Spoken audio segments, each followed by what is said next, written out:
UX writing is taking off in India. Today we're going to talk about why. Welcome to Writers of Silicon Valley.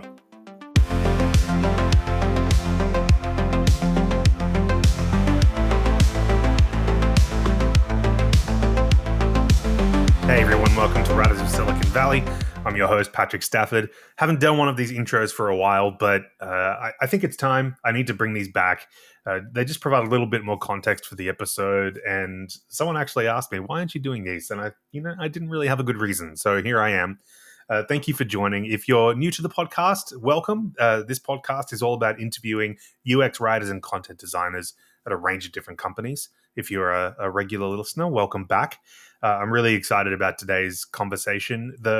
I've been really interested about UX writing in India for a while now. It's a really growing market. It's probably where the US market was about maybe 7 or 8 years ago, and maybe a little bit earlier than that in terms of taking off. I have a really great conversation today with Sidika Sehgal, and we go over a range of different topics, why UX writing is growing in India, if you're in India, how to get ahead there, if you want to be a UX writer, and we cover a range of different topics. So really excited for that conversation today. Before we start, just some resources to let you know about. We have published some great new blogs over at UX Content Collective. So if you're interested, I would definitely check those out. There's one on shared versus specialized tasks for content designers. So take a look at that. There's also some great New Year's resolutions for content designers. So if you're working with content or if you're a content designer yourself, definitely check those out. The other thing, too, is there is a conference coming up, the Growing in Content Conference. I'll put a link to that in the show notes. They are not sponsoring the pod or anything. I just think it's a good opportunity. The first day's free, so you should go and definitely check that out. And as always, if you are interested in learning more about content, becoming a UX writer, or if you're already a UX writer or content designer, leveling up, listeners get 20% off at UX Content Collective. So all self-paced courses and workshops, head over there and check it out. Okay, today we're talking to Sidika Sehgal about UX writing in India. Here's our conversation. Hope you enjoy it. I've had some people have to leave halfway through for an emergency, or I've had some people have people just straight up forget. I forgot once that it was happening. People message me like, hey, are we still doing this? I'm like, yes, sorry. But no, I've never had someone spill a drink. That's so funny. Thank you for coming on, though. Like, I wanted to talk to you for a while. I think one of the really interesting insights that you have really brought, or at least you've really helped me understand more of, is what's happening in India. And we talked a little bit before we stopped recording about India and Indian culture. And I think it's an interesting one, though, because for a long time, I think, and you'll have to tell me if you find this wrong or if it's inaccurate, but like from my perception, like for a long time, there's always been like a tech presence in India for like a long time.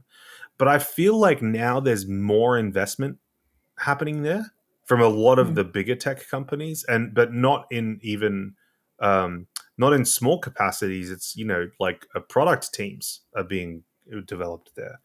Do you find that's sort of accurate? And if so, what's sort of driving that, or is it more complex than that? No, absolutely. I think back in the 80s and 90s, a lot of companies kind of opened satellite offices in India. Labor was cheaper.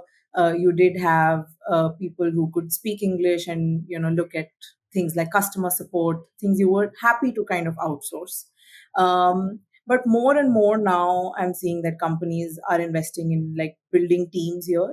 I remember when I was kind of joining Rubrik last year, one of the first questions I asked them in my interview process was, "Is your office in India a satellite office?" Because headquarters is in California, and I said, "Look, if it's a satellite office, I don't think it's going to be that fun." And it turns out 1/3 of our like workforce is actually here, and entire new products are being built out of the India office. So I think I'm seeing more and more of that, where teams here have their own charter. They're not the B team in any way, and really kind of working, collaborating with the folks in the US. So why is that happening? Like, what's the drive behind that investment? I think more talent, Hmm. honestly. There's a lot of people today who are considering a career in tech, and this is a career that didn't necessarily exist, right, 10, Mm, 15 years back. Let's look mm, at just UX writing. I didn't know of UX writing 10 years back. When I was studying literature in college, I didn't even consider the possibility of having a career in tech. I said, yeah. okay, I'm a literature student. Either I go into publishing or journalism or academia, and Hmm. that's it. Mm, Um, so I think it's opened up possibilities. You don't need to always study what you do. yeah. Tech has welcomed people from all backgrounds, and it looks at what you're able to deliver and achieve rather than which college you've been to or what you've really studied.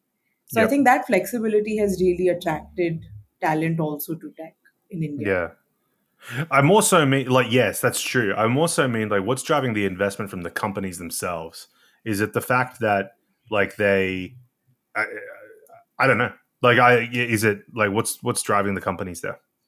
I think it is really good talent at Hmm. a cheaper cost. Okay. Right. I'll call a spade a spade. Yep. It is that. It's just Yeah, cheaper. Yeah. yeah. Yeah. I think like one of the frustrations that I hear from people in because we've had and one of the reasons why I'm really interested to talk to you is I've heard more from people from India over the past few years who have Hmm. wanted to study UX writing and get into it, and but cost is a prohibitive thing for them Yeah, because the currency differences are just so dear. Um, yeah. and yeah, it's interesting though. But like, I think so. You reached out to us, and or I reached out to you. I can't remember how it started. One of us reached out to the other, and you wrote this piece about UX writing in India, and it was really interesting to see what's happening there and what are some of the drivers behind the rise of UX writing in India.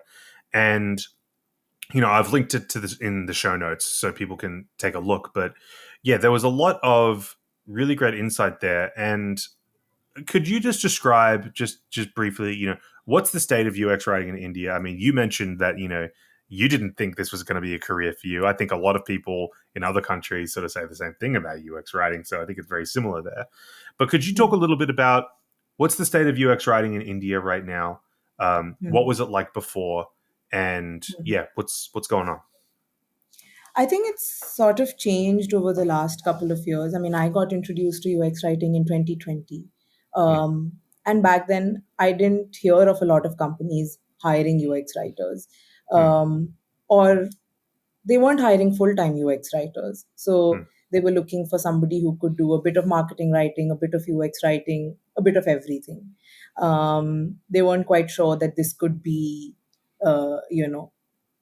just like somebody just does UX writing and that's their role. That was not the case 5 years back. Um, I think there was a bit of a dip in the middle in 2023. mhm, ChatGPT kind of threw a spanner in the works, where I did see a lot of people question again whether UX writing was relevant and whether they needed one. But mm, last year, I think, was very positive. I saw a mm, lot of companies looking for their first UX writer or grow their UX writing teams significantly. So I think there is a lot of demand for talent. Um, I'm sure this investment is still happening a bit cautiously. It's not like they're hiring five UX writers off yeah, the bat. yeah, Um, but I do see that designers and design leadership is open to kind of changing their mind and open to learning what this discipline might do for them, what a UX mm, writer in their team might change for their product. Um, I think on the supply side, we're still a bit uh, we're not quite there yet, because I think mm, the talent pool is still very small. If I just there's a Slack community we have of UX writers in India, and if I just go by the numbers there are about 200 writers or so, okay, yeah, UX writers or so in the country. And mhm, this includes people who are still making the transition, and mm, still are looking for their first kind of UX writing job. So it's not a very large number. And I can see that hiring is taking a fair bit of time. Mm, um, I see roles that remain open for 6 months, 7 months, 8 months. Um, I one of one head of design from a very famous e-commerce company here. He reached out to me multiple times over 2 3 months, saying, "Do you have anybody in mind who can join our team?" And then again saying, "We haven't found the right person. We're really having trouble finding the right candidate. How can you help?" So I'm seeing that there is a bit of a struggle there. mm. So I think that's where we are right now. Okay, so growing, but it sounds like it's where it was. Well, it's interesting comparing it to the American market because I think Hmm. for a long time people didn't call themselves UX writers, but there were people who were sort of doing the work, Hmm. information architecture and so on. It sounds like that might be slightly different in India though, because it sounds like Yes. the design industry has Hmm. grown up much more recently in Hmm. India, and it's almost like design and UX writing are sort of growing and maturing at the same time there. And Hmm. rather, it wasn't like design was sort of fully mature, and then UX writing is sort of coming along after it, or at least not to the same sort of extent. Do you sort of get that Hmm. sense? It sounds like everything's sort of growing at the same rate. I think I it's a bit different. Hmm. My sister studied industrial design Hmm. back in 2012, so that's 13 years back. And when she went off to college, there weren't a lot of people who knew what design meant. Hmm. Um, and they didn't know what industrial design meant. They didn't know what product design meant. And UX design was again not familiar at that time. I think that has changed a lot. UX Mm. design is very sexy right now in India. Everybody wants a designer. Everyone wants to be a designer, and I think tech is now sold on, at least in India, they're sold on like design. Mm. Um, Typically, in a startup, I would say that it's definitely one of the first five. Like a designer is definitely one of the first five hires today. Okay. Yep. Um, the same isn't obviously true for UX writing. I think Yeah. UX writing is where UX design was 10 years back. Uh, Yeah. so we're still growing, still kind of trying to convince people that this is valuable, this is worth investing in, this has an impact. um, I think that's the challenge right now, where Yep. people are saying, okay, everybody has a UX writer, so let's get one. But what does it really do? What does it really change? I think that's yet to become just common knowledge, and we're yet to just accept that as a fact that this is Yeah. valuable. Yeah. I mean, it's interesting though, because the things you're talking about, evangelizing, talking about why UX writing is important. I mean, these are the same challenges that, so many people have had all over the Yes. world. So you're not alone in Yeah. that sense. But Yeah. in your piece, you describe, I think, some unique challenges that the Indian tech scene has, particularly Hmm. with regard to UX writing. I'm Hmm. wondering if you could talk a little bit more about, what are some of those unique challenges related to the country specifically that you've seen Right. that might be a little bit different than maybe what people have experienced in, say, America or Europe. Right. I think I think because most teams are now hiring their first UX writer and haven't ever worked with UX writers before, they're not always sure of what to expect and Hmm. how to set the writers up for success. Okay. Um, I think what's happening is that a lot of writers are going into teams, and they're on their own figuring it out. Mm. There's no uh, Nobody knows how to kind of prioritize work or how to grow the team.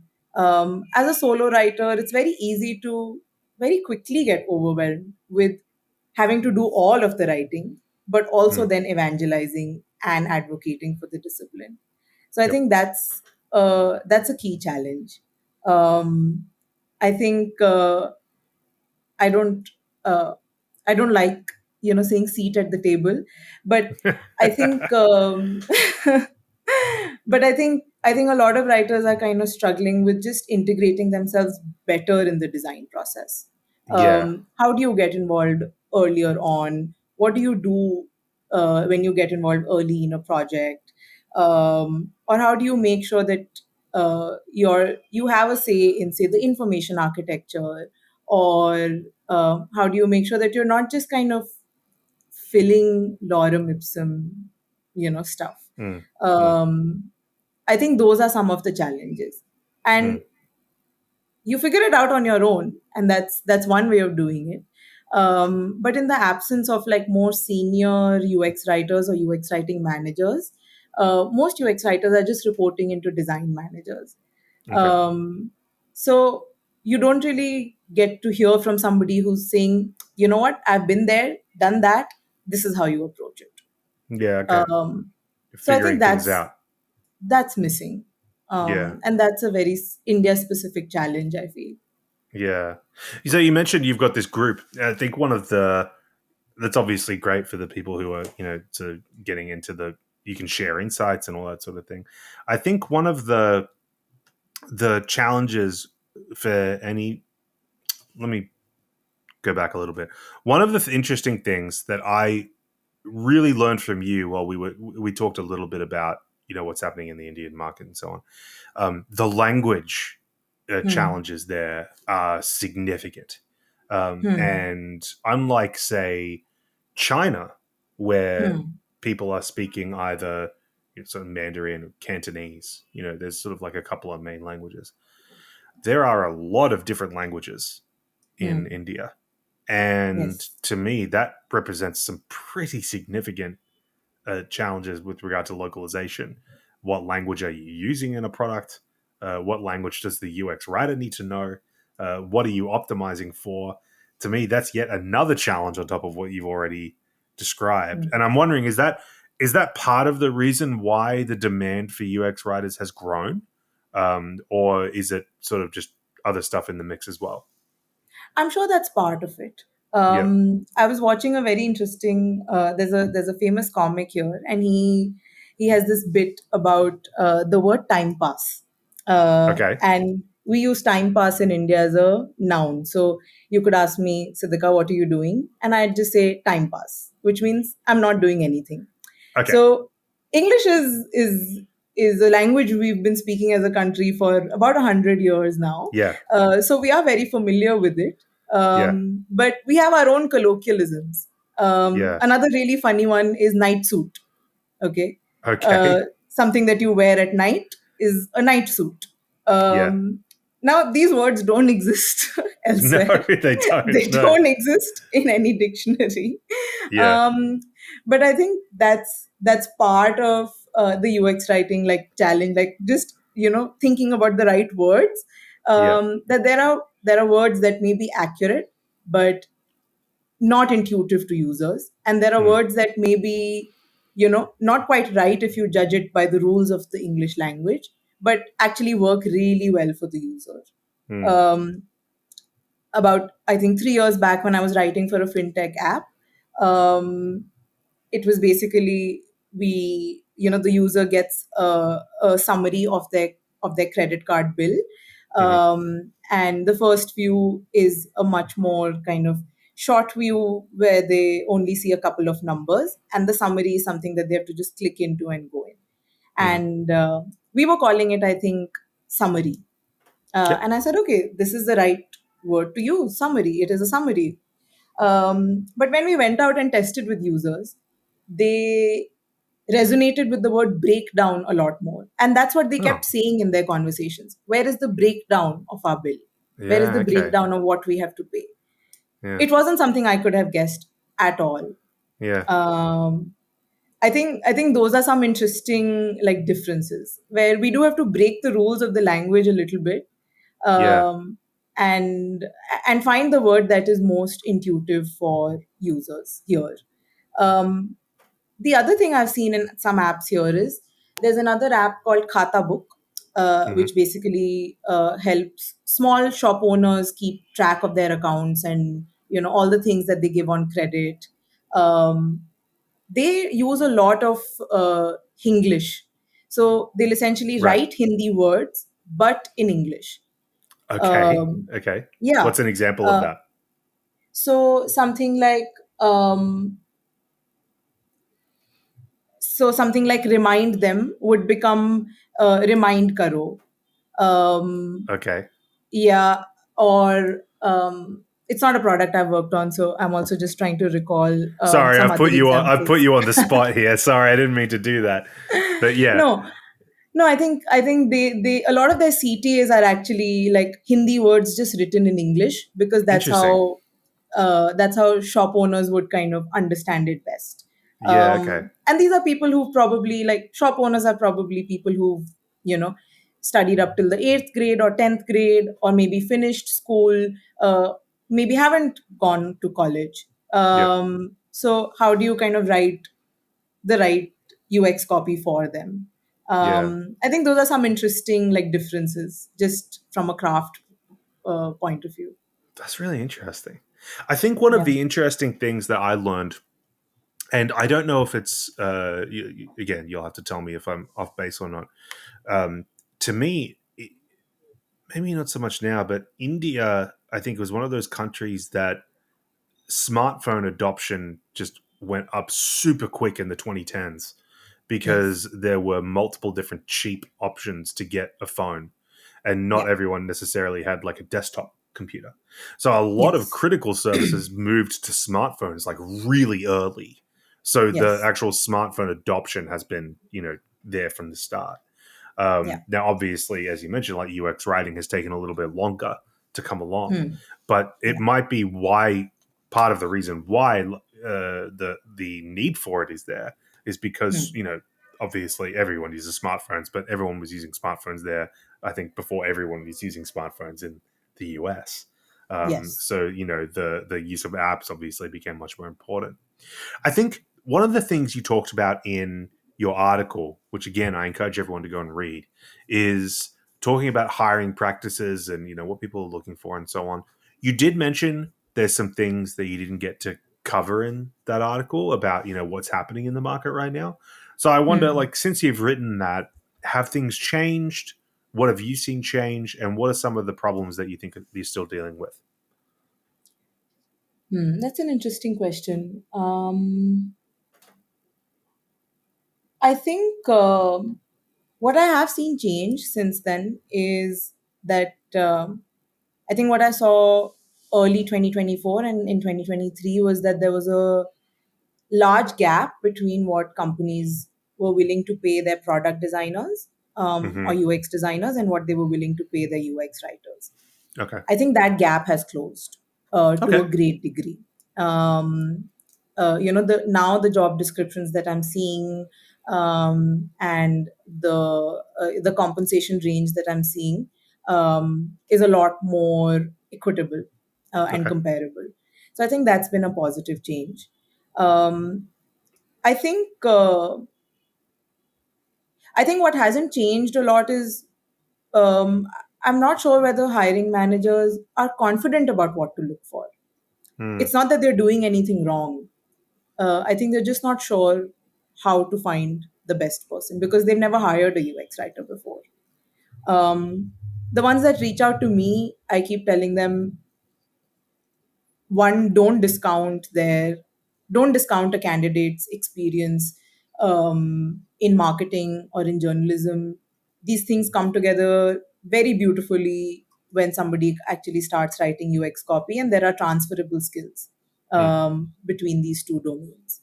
um, and I also urge people to just hire for potential as much as they can, Yep. because it's not a guarantee that you'll find somebody with 5 years of UX writing experience.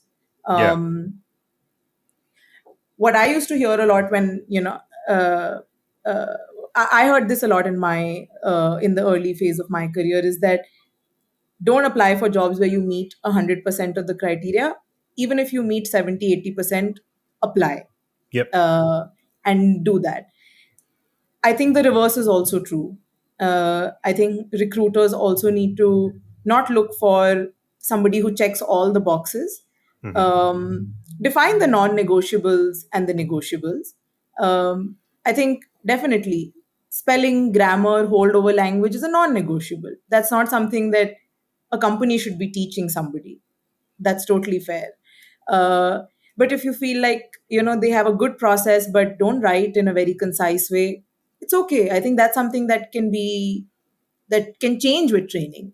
That's something that can change with feedback. Mm, A non-negotiable could be that, okay, how does this person receive feedback? And mm, if they're defensive and they don't want to accept that feedback, then yes, that's probably a problem. mm, But if you see that they are open to feedback and they do recognize that there are some things they could have done differently, that's actually a good thing. mm, And you can give that person a shot. mm. So I think that's largely what I've been saying to hiring managers who reach out to me, saying, don't look for perfection. If somebody meets 80% of your criterias, you can probably work on the rest. um, Yeah, it's funny too because like what you're describing is like exactly what happens in different countries as well. So it's like all the same problems are everywhere. But because it's so new in India, or at least newer, you've got this pipeline problem where you're having to go out and find yes, people who it's just in those early stages. So you're having to find people who maybe they were copywriters or maybe they were journalists and so yes, on. And yeah, it's that you describe in your article how like yeah, there's this real issue yes, where there's need for, and I mean you're helping with that by getting people together and learning insights and so on. But I think it's just yeah, one of those things that just takes time. yeah. Yeah, And it's interesting. I mean, I think you need to take a chance on somebody. I remember my first full time like role as a UX writer came about because my manager decided to take a chance on me. We mm, I had just joined a design agency, obvious, and I had actually joined their marketing team to help with communications for the company, to attract more clients. A month or two later, I saw that we were hiring a UX writer, and I went and told my manager that, look, I'd like to do this role. I've been interested, I've been trying this out, and I think I would be good at it. And he just said, okay, mm. that was That's it. good. Yeah, He said, good to have okay, the do it. backing. Yeah. And he took a chance on me, and I really appreciate that. Yeah, I think we need more of that.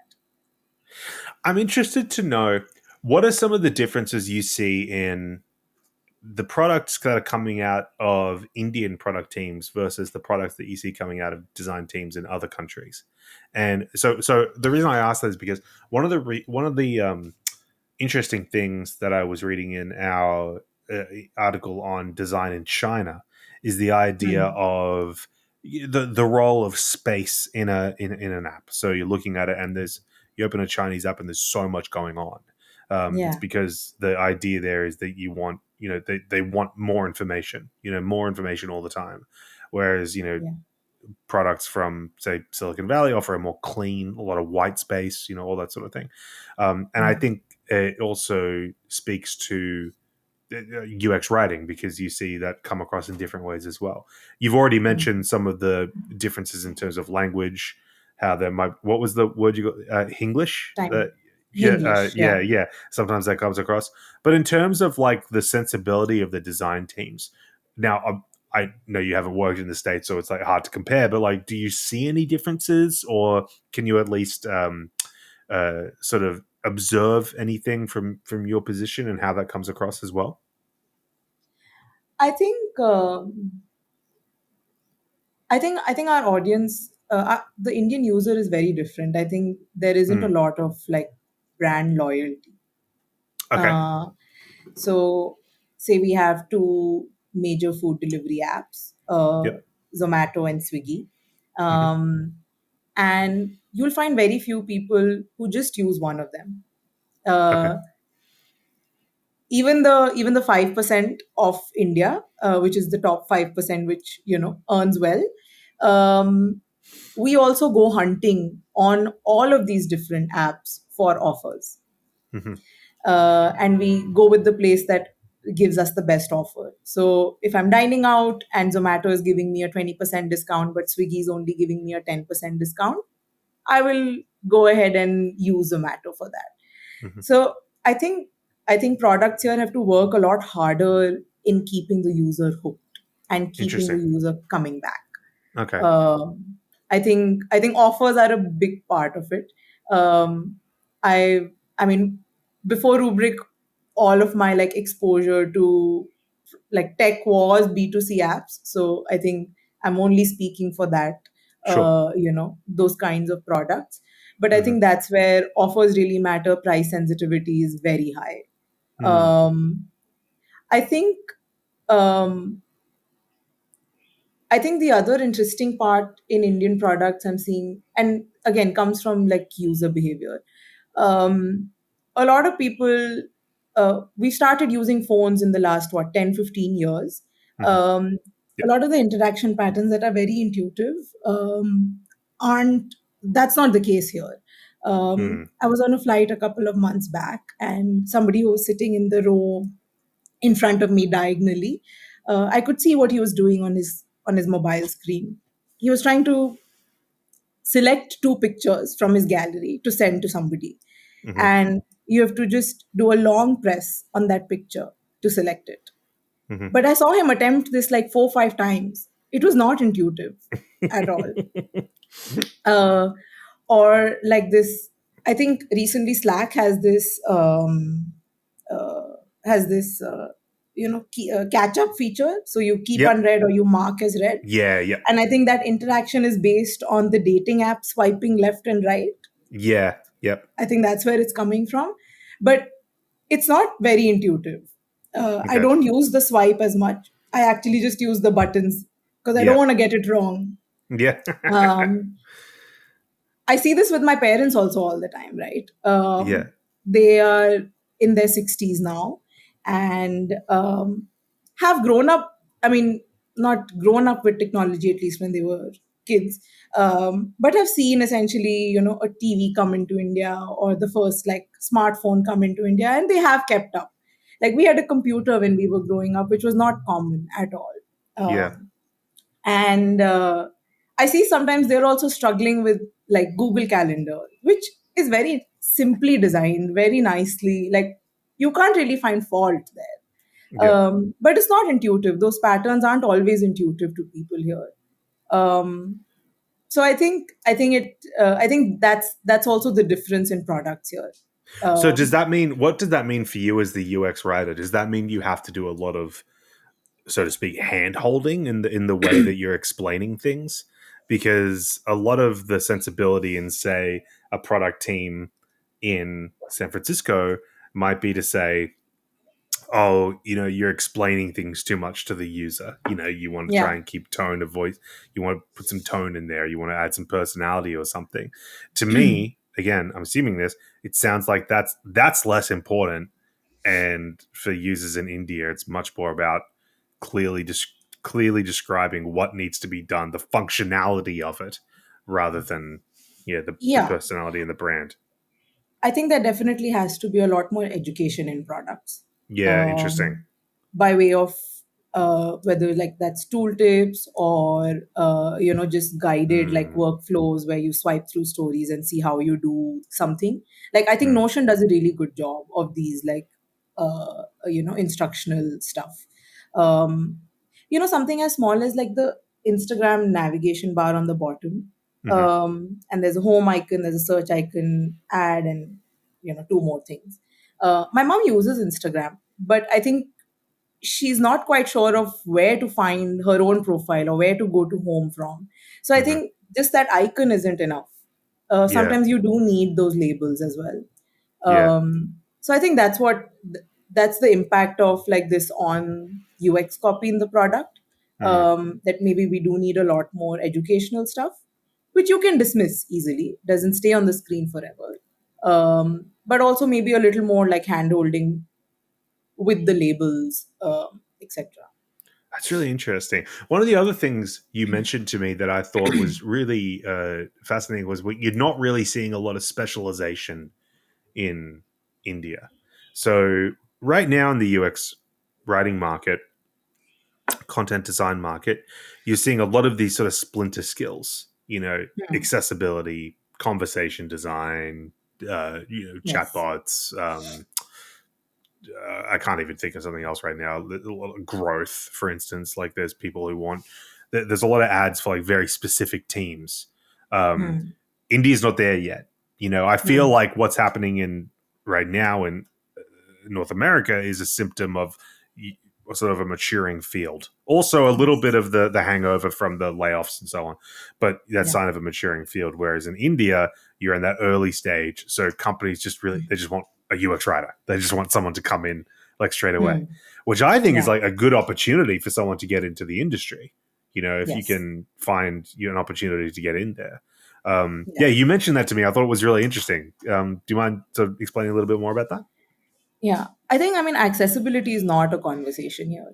I've tried Mm, to broach it and I've tried to kind of install some accessibility best practices in products where I've done the UX copy, but I think it's hard to prioritize that when the goal is, you know, getting one or two UX writers to write for the entire product. So I yeah. think we're just not there yet. With localization, though, I think I'm seeing a bit of a shift. Just last Mm, night, I came across a job description which was asking for a UX writer to write in Telugu and Marathi, which are regional languages here. mm, The way, I mean, we're a massive country, and the way mostly that our states are divided is by language. mm, So Gujarat speaks Gujarati, Maharashtra speaks Marathi, Karnataka speaks Kannada. mm, And I think there are some products that are seeing a need now of localizing their product in these regional languages as well, though it's in the mm. very early stages. I'm not sure whether there is even uh, there is even a talent pool for this. Do we have UX writers who are writing in Marathi or Kannada? I don't know.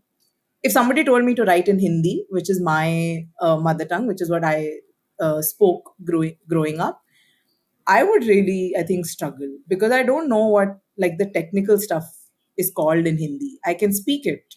I can speak it Yeah. on a daily basis, and that's my fluency level. But to write UX copy in Hindi, I think that would be pretty challenging even for me. This is so I think that fascinating. Like, sorry to cut you off. Sorry, go on. no, I think localization is now starting to become a conversation, but really very early stages. This is so fascinating to me because like it's so different to the nature of other markets. So obviously Hmm. accessibility and localization are intertwined, but I think in India they're intertwined to such a stark degree because when Hmm. you talk about these states and this being Yeah, an accessibility issue, you're not talking about a small language group of 50,000 people or 60,000 people. You're talking yeah, about millions of people millions. in Yeah, these states who don't yeah, necessarily have access to products because it's not in the main language that they speak. yeah, So fascinating to me, and it just yeah, seems like that it will. And the fact that you're even saying, you obviously you've spoken English all your life. The country has spoken English for 100 years, and you're talking about Hindi, but you don't know like all the words in Hindi. It's just such a fascinating mix of languages that like yeah, you go to America, it's just like the accessibility conversation is much more around disability, right? It's much more mm, around because you have that sort of ubiquitous language. I mean, obviously there's yeah, Spanish and so on, but um, yeah, and obviously a lot of people speak Spanish, but I think in India there's just such a larger degree, which I just find yeah, fascinating. yeah. And I think the number of products who will benefit from investing in localization, that's also not a very large number, right? You need a massive surface area. So, Yeah. um, let for example, if I look at something like a phone pay or a Google Pay, which has like north of 300, 500 million users in the country, it makes sense for them to invest in localization. because they Sure. do have users across the board. Mm. um, and they do have, like, they probably have like 10 million users who are speaking Marathi, and Yep. then that's a number that you can justify kind of, hiring a UX writer for. Yep. um, but smaller apps which don't have a very large group of users just yet, um, I think it doesn't make sense to Yeah. invest in localization. Yeah. But I mean, it will make more sense as time goes on, though. I think. Yes. Yeah. Yes. It also depends on which India you are building for. So, Okay. uh, tier one cities, your Delhi, Mumbai, Hyderabad, Bangalore, Chennai, Calcutta, everybody is fluent in English and Hindi, and they kind of, you know, don't need their digital products to be in local languages, in regional languages. But the moment you start building for tier two or tier three, that's when you will have to kind of, that's when English will not be enough. Um, if that's a large enough user segment for them, they need to cater to that. Yeah. So it depends on which India you're building for. If you're building for the top 5%, localization is not a need. Yeah. But the But moment you go beyond that, then it is. Yeah. But yeah. I don't know. It's just so different that yeah, I find that just really fascinating. So I think it. I want to know like how does the Indian UX market grow from here? We talked a little bit about that, and you've have some ideas. What needs to happen for it to continue growing? I think we need more programs here so that writers can upskill, Hmm. so that people who want to make the transition into UX writing can make that transition. After the article, I noticed, I think I saw this a month back, early in January. Tori is doing a program in India, Mm, Tori Padmajerski, and it's for 20,000 rupees, which is very affordable, mm, around that. And I think we need a lot more of that. hmm. We need more programs being built for the Indian market, priced appropriately for people here. Um, how do you decide? I mean, and I'll just maybe take my own example, right? Uh, back, I mean, I think I have never been able to kind of invest more than 5 to 10% of my income in learning. Yep. Um, so if I'm just making 50,000 rupees a month, then I only have so much to invest. Yeah. Um, and I think that's the logic, that I'm not going to be able to afford a program that is costing me 100,000 rupees. Yeah. That's just not happening. Yep. Um, so I think that's one thing for sure.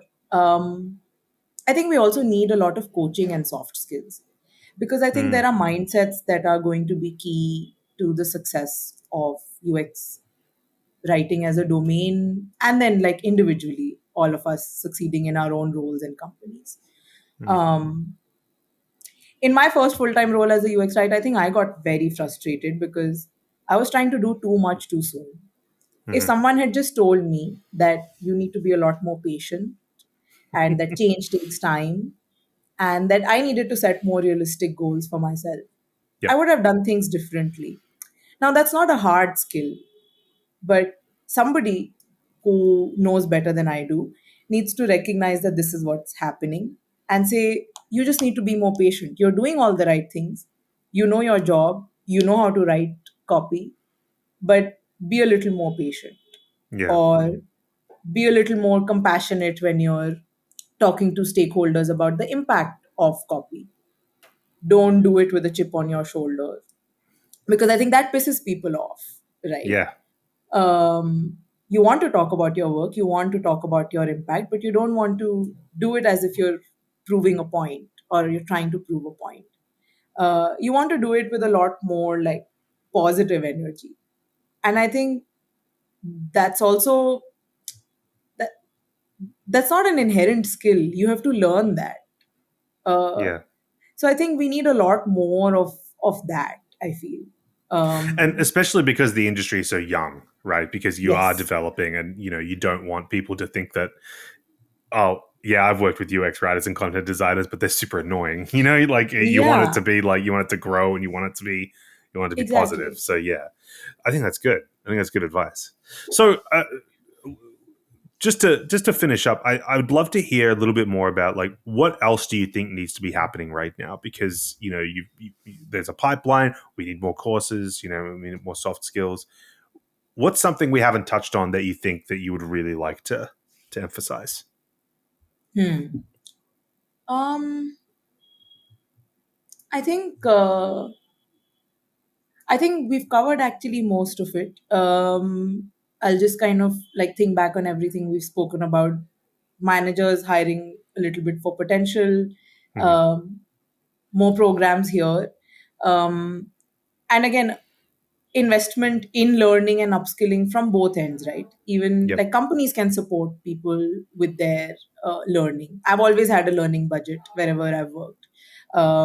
So I've been able to, put a little bit on my own or ask my company to invest the rest and do an expensive program. Um, I think it's useful to also find the right uh, way to upskill. Like I, for example, learned that I absorb best when I'm reading. Yep. And I can invest in books. Those are inexpensive. That can always come out of my own pocket. Um, I don't always need a workshop or I don't always need to attend a conference. There are other ways that are more feasible at the time. So whatever you can afford. Um, yeah, I think that's about it. Okay. Great. Well, Sithika, thank you so much for coming on. I think this has been a really great job. I've learned a lot. Where can people find you online? On LinkedIn mostly. I wish I was more active on my own website, but I'm not. So LinkedIn is the place to find me. It's because you're working hard. This is fantastic. Thank you so much for chatting with me today. Thank you. Thank you so much.